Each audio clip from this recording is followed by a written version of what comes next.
Hello, this is Christina Gallant, Code and Policy Planning Manager. This is a re-recording of the presentation our team provided during the November 17th Code and Policy Town Hall. For this recording, I am skipping slides and content specific to the live event, such as instructions on how to ask a question. Presentation. I will first provide some background information about our team as well as the Development Services Department. I will provide a brief Code 101 training on the Land Use Code. I will provide some information on our current work plan, as well as projects coming up soon in 2026. And finally, I will help you understand how to get involved with a Code and Policy project.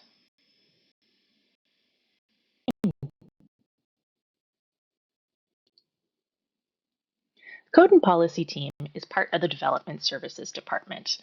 At Development Services, our vision is building the best Bellevue together. Development Services protects the quality, safety, and integrity of the built and natural environment. We partner to enhance an equitable, inclusive, and livable city for everyone. Development Services Department provides one-stop access to general information, permits, and resources for development projects in Bellevue. We are a large multi-department team that includes many roles, including code compliance officers, inspectors, permit technicians, engineers, planners, support staff, financial analysts, and plans examiners. At Code and Policy, we are a group of planners. However, the department also includes land use planners who review projects. Development Service Department is organized in 4 core divisions: building, land use, code and policy, and business services. The Code and Policy Division develops land use regulations that advance Bellevue's vision and priorities, shaping future growth in housing, land use, sustainability, and more. In any Code and Policy project, we always coordinate across departments and teams. Depending on the scale, this can range quite a bit. Throughout the life of a project, typically first, there's a policy development stage. Often, the Community Development Department leads that policy development. So the Community Development Department has planners who are focused on long-range planning initiatives, such as our comprehensive plan.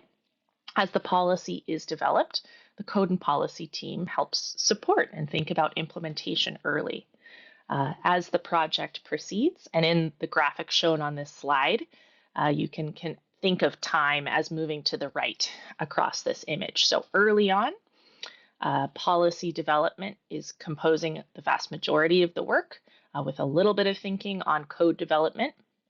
We move forward, and as the project's policy considerations start to firm up, and we start to have a clearer picture of how the code will play out, we start to think about implementation as well. So at a certain point, as the policy is developed, Code and Policy steps in to take the lead when it's time to really dig into developing that code. But we stay in close touch with our community development partners to help provide support on how that policy was envisioned to be implemented. Finally, as the code is developed, eventually we hand off to our land use team, who will eventually review projects under the new code with support from our team. Next section, Code 101. So the Land Use Code houses our city's development regulations. So what are development regulations? Generally, these are land use and development codes, are local laws that govern how land and buildings can be used, designed, and developed. So kind of the size of parcels in different districts, the general size of structures, their physical characteristics, as well as what type of activity can happen in those structures. These regulations implement a community's vision. In Bellevue, our Land Use Code, Title 20, implements our city's comprehensive plan, which just went through a periodic update, which completed in 2024. In addition, under Washington law, local jurisdictions must adopt development regulations consistent with the Growth Management Act, or GMA. In general, our code development process begins with updated or new policy. And on this slide, I'll explain a typical process of how that happens. So in our comprehensive plan, we describe the vision and priorities and baseline expectations for future development. Comprehensive plans are high level. They are flexible to ensure we have options to implement responsive zoning, as well as to make adjustments over time. The comprehensive plan is also designed to be updated infrequently. It is a visionary document that is intended to look forward into the future and, to a certain extent, stand the test of time. The Land Use Code describes what is permitted in specific areas around the city. It implements that vision at the practical level to set specific standards for development consistent with our comp plan vision. So things like dimensions, density, structure setbacks. In specific terms, the Land Use Code tells developers what the city requires on a given piece of property. Once the code is in place, we will have development applications come in based on that code. And these development applications will include actual design concepts, which will be reviewed for city approval. These detail what will be built and where. So in the Land Use Code, we do provide a broader set of options for what's possible on individual properties. Ultimately, individual property owners will make decisions about specific uses for their property, specific development options, whether they want to develop their property to the maximum intensity possible or make another decision. And always, not developing is a choice that can happen.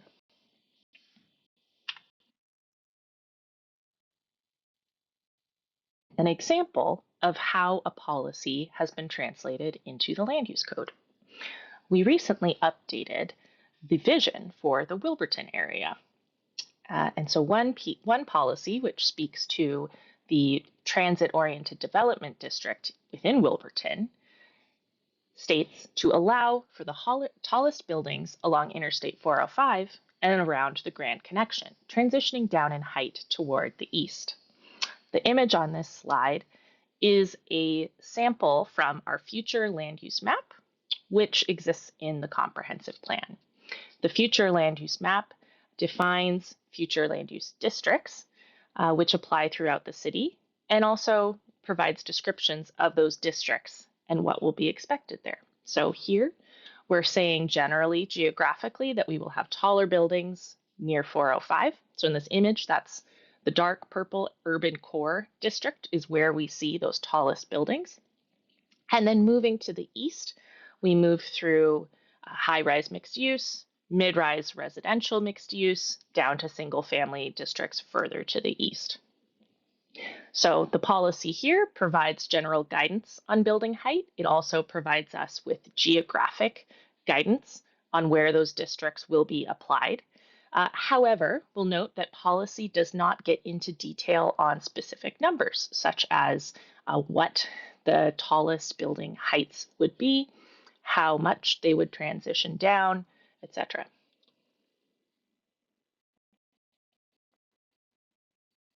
On this slide, we see one example of how building height for Wilburton has been implemented in the Land Use Code. This is a snippet from Land Use Code 2020-010, Uses in Land Use Districts Dimensional Requirements. Specifically, this table is the Uses in Mixed-Use Land Use Districts Dimensional Requirements for 4 of the districts within Wilburton with the highest buildings possible. So first, we have the Urban Core District, which was that dark purple area right next to 405, which was shown in the previous slide. So here we can see maximum building heights going up to 450 feet. Then following Urban Core, we go into mixed-use high-rise, where maximum building heights now drop to 250 feet. So dropping down as we move to the east. Moving further to the east, we move into some mid-rise districts, which have maximum building heights of 100 feet. There are additional details in places where building height comes in, but you can see here we move into specific numbers defined with specific districts, giving you that connection to the narrative that was provided in the comprehensive plan previously. While the specific timing and milestones of any land use code amendment, or LUCA, can vary, there are a number of key milestones which we see as consistent across any project. So first, a LUCA has to be initiated by council. Often, and really typically, this happens with a policy adoption. Say we adopt the comprehensive plan or a major amendment to the comprehensive plan, and when the City Council takes action on that policy, they will also provide direction to staff to launch a project to implement code. At that council launch, we will confirm our project scope. The council will provide priorities for staff, really kind of setting the outer bounds of what will be considered within the project. They may affirm what staff suggest. They may add additional considerations. They may ask to remove certain considerations. It really depends. Once we have our project scope confirmed and council has launched the project, we begin our full outreach process specific to the code. The first piece is in supporting our draft development. So at this stage, we move on from our council priorities to work on understanding the community's priorities for the project. In general, this is where we work on our broadest engagement, where we are best equipped to take in big ideas and really kind of work through how we might incorporate them within the project. We'll also start to seek technical guidance depending on what the project is, and we will do in-depth review across teams and departments, working with different departments and teams such as transportation and utilities, for example, who have specific expertise on topics that may impact what goes into the code. Once a draft is developed, and depending on the project, we may go through a couple cycles of releasing a draft to the public and getting feedback. But at a certain point, we press pause on the draft and we move forward with a full draft to the Planning Commission. In Bellevue, the Planning Commission has a specific role in reviewing amendments to the land use code. They will review the staff's proposed draft and really get into the details on giving technical guidance, seeking information for further review, getting into the details of understanding the draft. While the Planning Commission is reviewing that draft, typically over a series of several meetings, the community has the opportunity to provide input on that draft to the Commission for their consideration.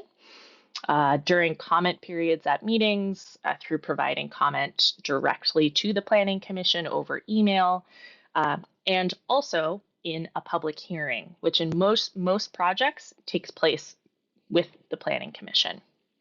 Ultimately, following that series of meetings, the number of meetings depends on the project, the Commission will make a recommendation to the City Council as to whether or not to adopt the draft as prepared. Following that recommendation, we move on to the City Council process. At this stage, the City Council will review the draft that was recommended by Planning Commission and also review discussion that the Planning Commission made during that process. The community also has the ability to provide input on the draft to Council. Council may provide additional direction to staff to adjust the draft further, and eventually, the Council may take final action on the draft. Once Council has taken action and the code is implemented, the engagement process doesn't stop. So our team will work on helping to get the word out on those changes, including internally and helping staff to understand what's changed, what stayed the same. And once the code is in place, we also take feedback over time to think about what's working, what's not working. In any project, even with the best analysis and outreach, there will always be small pieces that don't work out quite the way we expected, things that we didn't anticipate. And so in the future, we do look back and find little tweaks and adjustments that may be needed.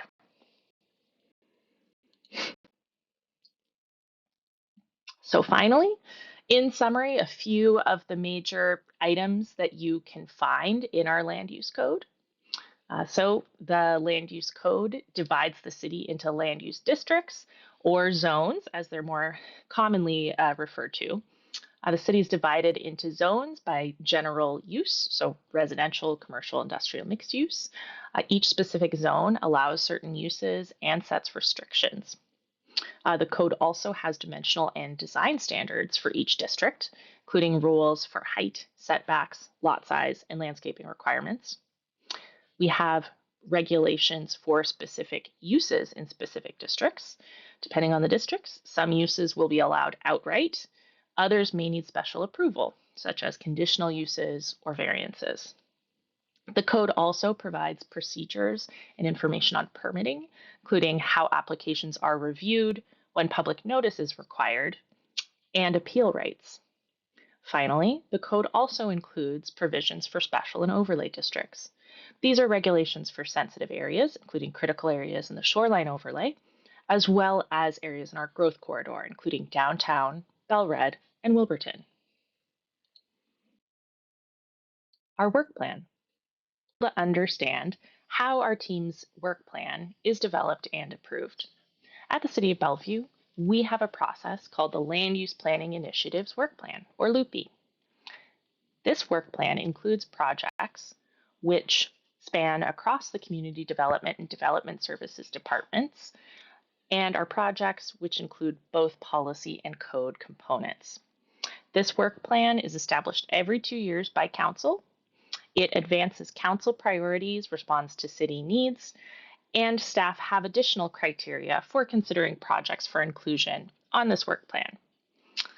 We also think about consistency with state and regional planning frameworks. Early in the year, Council reviews updates to the work plan for this rolling 2-year period. Council may reprioritize certain projects in terms of when we're going to get to them, and also identify new priorities to include on the work plan.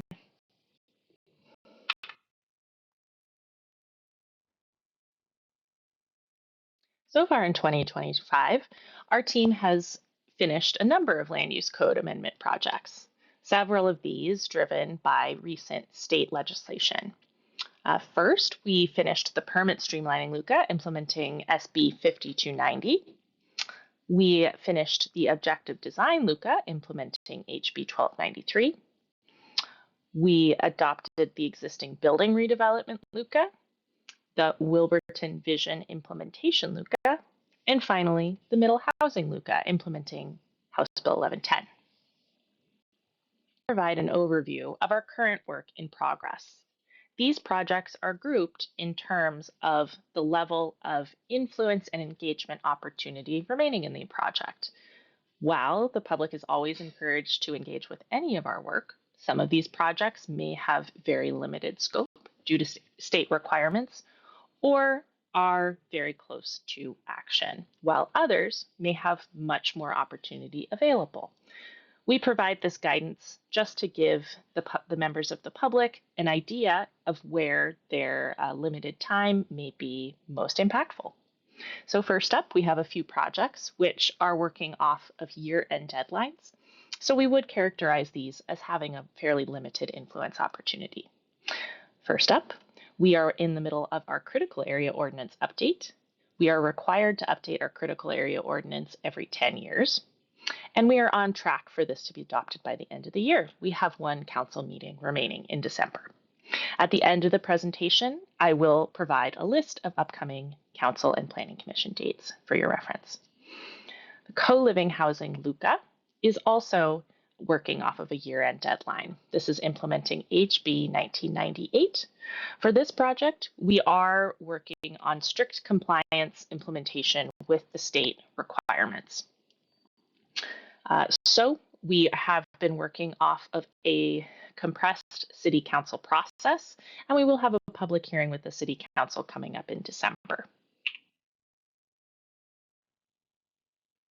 Next up, moving on to projects with a greater opportunity for influence. First, we have the sign code. The sign code is in the middle of the draft development process, and the only reason we characterize this project as having a greater opportunity for influence and not greatest is because we have a number of limits to our sign code driven by certain legal requirements and decisions. Specifically, we have limitations on how much we can regulate the content of signs for free speech reasons. Other than that, we do have a lot of room still to incorporate feedback. The draft of the sign code update is in development. We have a council check-in scheduled for November 25th, and we will be launching into full engagement early in 2026.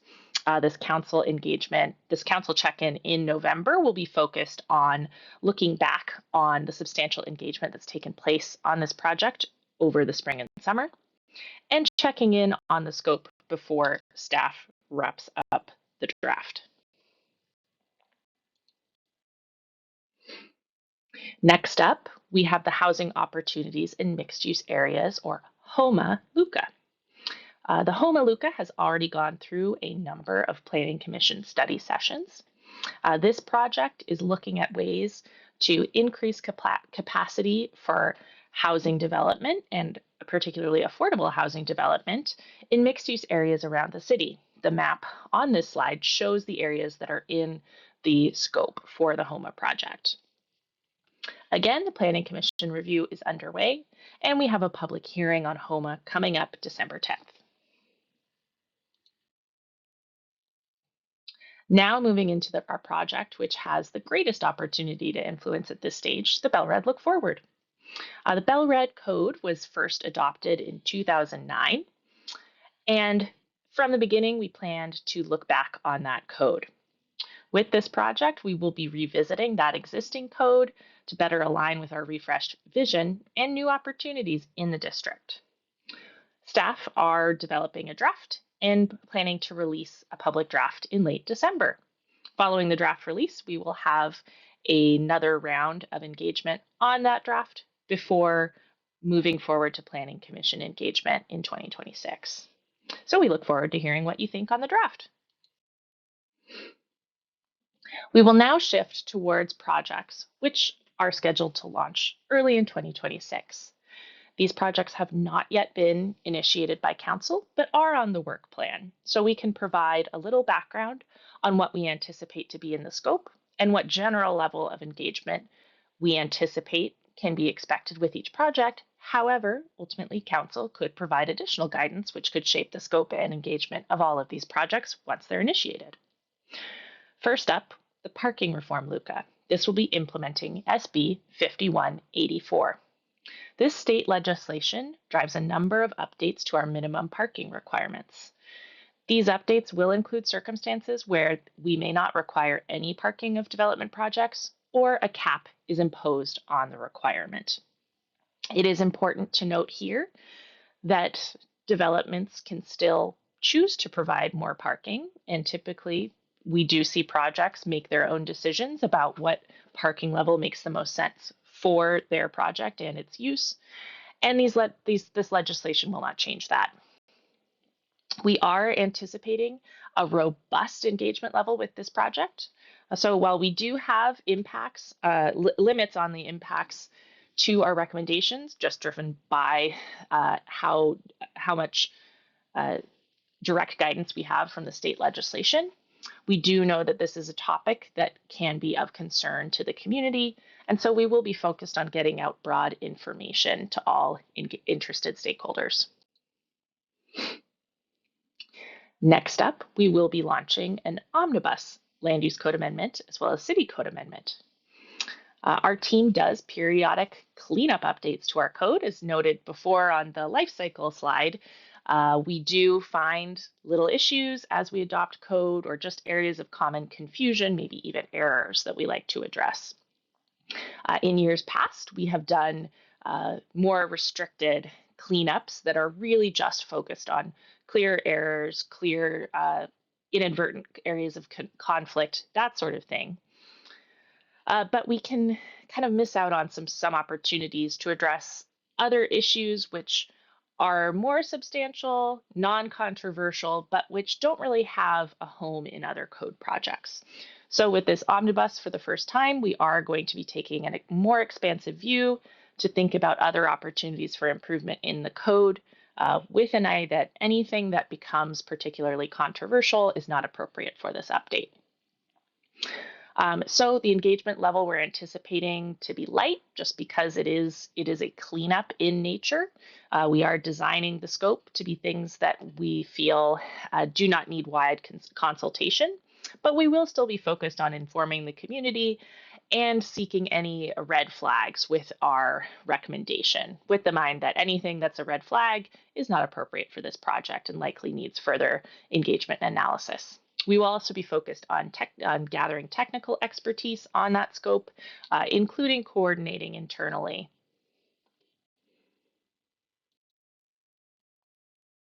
Next up, now moving into the second quarter of 2026, we will be launching our institutional land use district, LUCA, and rezone.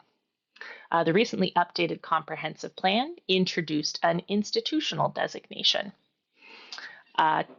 Currently, Bellevue College does not have solid supporting land use regulations to facilitate its future growth and compatibility with the community. So this new institutional designation will be implemented into our land use code to make sure we have good regulations in place so that the college can grow and develop in a predictable manner that also supports its growth. The engagement level for this project will be deep, but primarily focused on the direct stakeholders. So primary focus on our campus stakeholders, the college itself, teachers, students, as well as neighbors within the surrounding area. However, of course, anyone can get involved. This is just how we'll be designing our primary engagement for the project.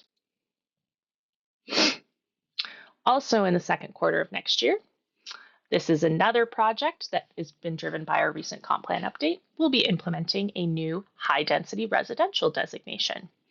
This new designation has been applied to limited areas within the city, and it is a designation that sits behind our higher density multifamily residential districts and the highest density growth corridors. So it won't be density on the level of Belred or Wilburton, but it will be a little higher than what we typically see in Bellevue's residential districts.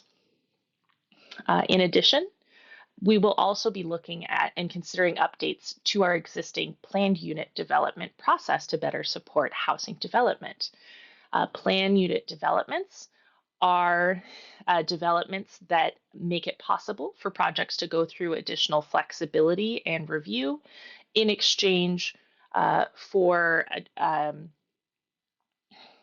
addressing certain challenges on the site. The classic planned unit development, or PUD, might be a case where we have a large piece of land being subdivided into different development sites, but perhaps there's a large critical area impacting the site. So the PUD process would enable that project to perhaps cluster the structures or get a little more building height in a way that can help accommodate that critical area and also accommodate housing on the remainder of the site. So we'll be looking in on our process to understand what issues we might address, whether we can help support other city goals, such as improved tree retention, etc. Engagement for this initiative, again, will be deep but focused, so primarily focused on those impacted areas and also taking in technical expertise when it comes, especially when it comes to the PUD process. Finally, and we say this one is TBD in 2026 because it is scheduled to launch once the HOMA initiative is adopted, will be Downtown Livability 2.0. So Downtown Livability 1.0 was a set of comprehensive updates to our downtown code, which were adopted in 2017. With this update, now that that initial downtown livability code has been in place for a while, we're looking for opportunities for improvement, better alignment with the kind of development we're seeing today. The engagement level, again, here will be deep but focused. So primarily focused honor downtown stakeholders, property owners, residents, developers, and focus on technical expertise. Finally, how to get involved in our work. There are a number of ways to participate in a code and policy project. First general set of ways is through direct engagement. Throughout the life of our projects, we have a number of different info sessions, workshops, where there are opportunities to learn about code changes and provide your feedback. You can also participate in surveys, which we have in certain circumstances, and provide input early in the process. No matter what, we always say it's great to contact the assigned planner for any project to help answer questions and to share input with them directly. It's always an option to either send an email or give a call to that planner. They're always happy to talk to you. You can even schedule a time to meet with them in person to talk through your questions about a project or multiple projects. We're also here for you. We're happy to come out to your event to speak on anything related to our work or a specific project, or just to table and provide answers to questions. So if you've got an idea, please reach out to us. We're always happy to help.